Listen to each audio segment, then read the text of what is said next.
क्या आपको पता है कि आपके बैंक के पास आपके पैसे नहीं हैं? एंड यस, मैं बिल्कुल भी झूठ नहीं बोल रहा। इस वीडियो के आखिर तक मैं आपको बताऊंगा कि क्या आपके पैसे बैंक के पास हैं और अगर नहीं तो क्यों। बात आपके पैसे की है जो कि अभी भी उसी बैंक में मौजूद हैं, तो मेरा ख्याल ये है कि आपको ये वीडियो आखिर तक देखनी चाहिए है। This is Gauhar Ali Rizvi and you are on my channel.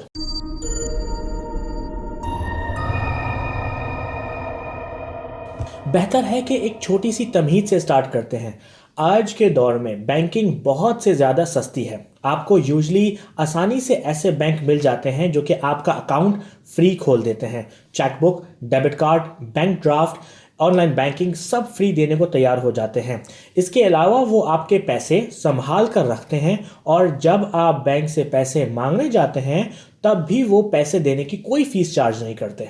However, अगर आप बैंक के एम्प्लॉयज़ की तादाद को देखें तो आपको अंदाज़ा होगा कि किसी भी बैंक में सैकड़ों लोग काम करते हैं। जहां कैश रखा जाता है वहां की सख्त सिक्योरिटी के इंतजामात होते हैं और वो सिक्योरिटी सिस्टम मुसलसल अपडेट होते हैं जैसे जैसे टेक्नोलॉजी बेहतर होती है। तो यही नहीं बल्कि जब बैंक एक जगह से दूसरे बैंक पैसे भेजता है तो प्राइवेट कंपनीज को हायर करता है जिनमें बहुत सिक्योरली पैसे ट्रांसफर किए जाते हैं। बैंक के हेड्स की यूजली सैलरीज हाई होती हैं और इन सब के बावजूद भी हम कहते हैं कि बैंक कभी भी नुकसान नहीं उठाते। बल्कि किसी भी बैंक की बात की जाए तो लोग यही कहते हैं कि बैंक तो खून चूस लेते हैं। आप इसको ज़रा एक लम्हे के लिए ऐसे सोचें, आपके पास बहुत पैसा है और कोई आपके पास आता है और कहता है कि इतना पैसा कहाँ रखोगे, चोरी हो जाएगा या खर्च हो जाएगा, क्यों ना तुम पैसे मेरे पास रखवा दो, मैं तुमसे 1 रुपया भी नहीं लूँगा रखवाने के, उल्टा तुम्हारे पैसे की रखवाली भी करूँगा, तुम्हें जब जिसको पैसे देने हैं उसे पैसे भी दे दूंगा और इवन के रात के 3 बजे भी तुम्हें पैसे चाहिए हैं तो तुम मेरे किसी भी एटीएम से जाकर पैसे ले लेना और उस एटीएम की जिम्मेदारी भी मेरी। अगर एक तरह से देखा जाए तो ये पूरा सिस्टम बहुत अच्छा, भरोसेमंद और फायदेमंद नजर आता है और ऐसा है भी। लेकिन सवाल यहाँ ये आता है कि अगर बैंक हमें इतनी सारी सर्विसेज फ्री में देते हैं तो वो एक्चुअली कमाते कैसे हैं? इसके बहुत सारे जवाबात हैं, लेकिन जो हम आज डिस्कस करेंगे वो है फ्रैक्शनल रिजर्व बैंकिंग। यानी कि जब आप बैंक में पैसे डालते हैं तो बैंक वो पैसा खर्च कर देता है और लिटरली आपके पैसे आपके बैंक में नहीं होते। कंफ्यूज बिल्कुल भी ना हो, मैं समझाता हूं कि ये कैसे सही है और कैसे गलत भी। सही इसलिए कि इसी की वजह से आप इतनी सारी सर्विसेज जैसे कि security, chequebook, transfers, ATM, account transfer, remittance, online banking, bank draft वगैरह की सर्विसेज फ्री में इस्तेमाल करते हैं। और गलत ऐसे कि आपका अपना पैसा यूजली बैंक में होता ही नहीं है। इसी वजह से बैंक करोड़ों में डील करते हैं, तो middle class and lower class में तो हमें अंदाज़ा ही नहीं होता इन मामलात का, लेकिन अपर क्लास में होता है। फॉर एग्जाम्पल, आप 1 करोड़ रुपए बैंक में जमा कर देते हैं, आप खुश हैं और घर में आराम कर रहे हैं कि भाई मेरे पैसे सिक्योर पड़े हैं और मैं जब चाहूं उन्हें इस्तेमाल कर सकता हूं। लेकिन बैंक उन पैसों का दूसरे लोगों को लोन दे देता है। फॉर एग्जाम्पल, मैं गया बैंक के पास और कहा कि मुझे 40 लाख का लोन चाहिए है, तो बैंक आपके उस 1 करोड़ रुपए में से मुझे लोन दे देगा। सो टेक्निकली बैंक ने मुझे अपने पैसे नहीं दिए बल्कि किसी दूसरे के पैसे से 40 लाख मुझे दे दिए और कैश भी नहीं, बल्कि मुझे कहा कि मेरे पास अकाउंट खोल लो, मैं उस अकाउंट में वो लोन का अमाउंट ट्रांसफर कर देता हूं। मैं इसलिए अकाउंट खोल लेता हूं क्योंकि मुझे भी अपने पैसों की सिक्योरिटी चाहिए, chequebook, online and free services वगैरह वगैरह। तो एक्चुअली कैश वहीं का वहीं रहता है। इस मामले को थोड़ा सा और इंटरेस्टिंग बनाते हैं। एक और शख्स जाता है और 50 लाख का लोन मांगता है बैंक से, तो बैंक उसे भी लोन दे देता है और उससे भी अकाउंट खुलवा लेता है। अब इंटरेस्टिंग बात देखें जरा, यहां आप समझ रहे हैं कि आपके पास 1 करोड़ रुपए बैंक में है, वहीं मैं समझ रहा हूं कि मेरे 40 लाख बैंक में है और वहीं ये समझ रहा है कि 50 लाख इसके बैंक में है, जबकि बैंक के अकाउंट में सिर्फ 1 करोड़ रुपए पड़े हैं और हम तीनों के मुताबिक 1 करोड़ 90 लाख हैं हम तीनों के पास। बैंक ऐसा क्यों करता है? फॉर श्योर पैसे कमाने के लिए। सालों के एक्सपीरियंस से बैंक को अंदाजा हो जाता है कि लोग यूजली कितने पैसे कैश करवाते हैं, तो वो उतने पैसे ही अपने पास रखता है हर वक्त कि अगर इन तीनों को कैश चाहिए हो तो वो दे सके। और यूजली बड़े ट्रांसफर के लिए बैंक की पूरी कोशिश होती है कि आप कैश में ना करवाएं बल्कि अकाउंट ट्रांसफर करें, क्योंकि कैश देना बैंक के लिए मुश्किल हो जाता है, जबकि अकाउंट ट्रांसफर में तो बस बैलेंस शीट को अपडेट करना होता है। सवाल ये आता है कि बैंक तो इस तरह फंस जाएगा अगर ये तीनों लोग एक साथ बैंक से अपने पैसे मांगने पहुंच जाएं, राइट? बैंक को भी इस बात का पता है, तो बैंक हम तीनों पर रिस्ट्रिक्शंस लगाता है कि आप एक दिन में एटीएम से 25,000 से ज़्यादा नहीं निकाल सकते। अगर आपको एक बड़ा अमाउंट बैंक से विड्रॉ करना है तो आपको पहले से बैंक को नोटिस देना पड़ेगा।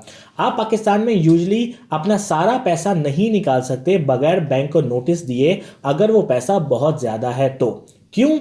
मैंने बताया कि क्यों, क्योंकि बैंक के पास वो पैसे हैं ही नहीं, क्योंकि उसने तो किसी और को दे दिए हैं। इसी वजह से बैंक की कोशिश होती है कि 1 करोड़ वाला बंदा अपने पैसे ना निकाले और दोनों लोन देने वालों के पीछे पड़ जाता है कि वो अपने लोन टाइम से पूरा करें।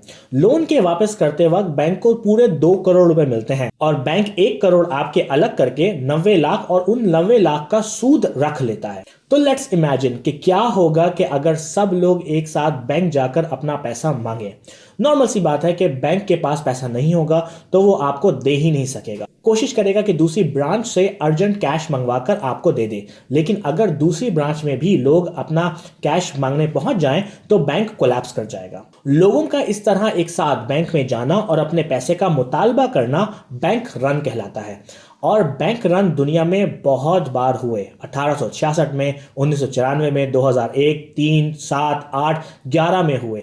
लेकिन मेरा फेवरेट बैंक रन हुआ 1927 जापान में। डिटेल्स में नहीं जाऊंगा, लेकिन अफवाह उड़ गई कि सिर्फ कुछ बैंक्स बैंकरप्ट होने वाले हैं, तो लोगों की एक बड़ी तादाद ने उन चंद बैंक्स का रुख किया, अपने पैसों का मुतालबा किया। इतने लोगों के एक साथ आने से बैंक्स लोगों को पैसा नहीं दे सके और जब कुछ बैंक्स पैसा वापस ना कर पाए तो लोगों में खलबली मच गई और पूरा का पूरा जापान अपना पैसा निकलवाने के लिए बाकी दूसरे बैंक भी पहुंच गया। ये इतना बड़ा बैंक रन था कि जापान में 37 बैंक बंद हो गए और जिसकी वजह से उस वक्त के प्राइम मिनिस्टर को रिजाइन करना पड़ा। नाउ सवाल ये उठता है कि क्या आज के दौर में पाकिस्तान और इंडिया में भी ऐसा हो सकता है? तो जवाब है हां और नहीं भी। हां इसलिए कि अगर पूरा पाकिस्तान या पूरा इंडिया एक साथ निकलकर बैंक पहुंच जाए तो यस बैंक रन हो जाएगा, और नहीं इसलिए कि जैसे ही कुछ लोग बैंक जाएंगे और पैसे का मुतालबा करेंगे तो बैंक उन्हें पैसे दे देगा और फौरन ही दूसरी ब्रांच से पैसे मंगवा लेगा। अगर दूसरी ब्रांच के पैसे भी खत्म हो जाएं तो बैंक फौरन ही किसी दूसरे बड़े बैंक से लोन ले लेगा और आवाम के पैसे वापस कर देगा। अगर कोई दूसरा बड़ा बैंक लोन ना दे पाए तो मुतासरा बैंक फौरन गवर्नमेंट के अपने सेंट्रल बैंक से लोन लेगा और लोगों को उनके पैसे देकर घर रवाना कर देगा। यूजली इस तरह लोगों में पैनिक कम हो जाता है और बैंक बाद में आसानी से पैसे स्टेट बैंक को वापस कर देता है। इसीलिए स्टेट बैंक का होना बहुत ही जरूरी है इस पूरे सिस्टम को मेंटेन करने के लिए। अमेरिका का फेडरल रिजर्व बैंक अलाउ करता है कि बैंक्स तकरीबन 10% तक कैश अपने पास होल्ड करें, यानी कि अगर पूरी मार्केट ने $100 अरब बैंक में रखवाए हैं तो बैंक हर वक्त कम अज कम $10 अरब अपने पास रखेगा एज फ्रैक्शनल रिजर्व। पाकिस्तान के स्टेट बैंक तो इससे भी कम रखने को अलाउ करता है। पाकिस्तान में fractional reserve banking state bank की ही परमिशन से होती है और मैं बहुत ही हैरान हुआ कि पाकिस्तान का स्टेट बैंक एक बहुत ही जामे और फाल इदारा है जो कि अपनी वेबसाइट डेली बेसिस पर अपडेट करता है और एक एक बैंक पर बहुत ही कड़ी नजर रखता है। स्टेट बैंक ऑफ पाकिस्तान बहुत ही स्ट्रिक्ट है अपनी पॉलिसीज में, कोई शक नहीं कि इसी वजह से बहुत से ममालिक के लोग पाकिस्तान के स्टेट बैंक अपनी ट्रेनिंग करने के लिए आते हैं। होप कि आपको मेरी वीडियो पसंद आई हो और आपको सीखने को कुछ मिला हो। अगर आपको कोई सवाल पूछना है तो प्लीज मुझे मैसेज करें या कमेंट करें and I will try to answer. YouTube पर मुझे जरूर सब्सक्राइब करें www.youtube.com/mychannelvideo and I will see you in the next video.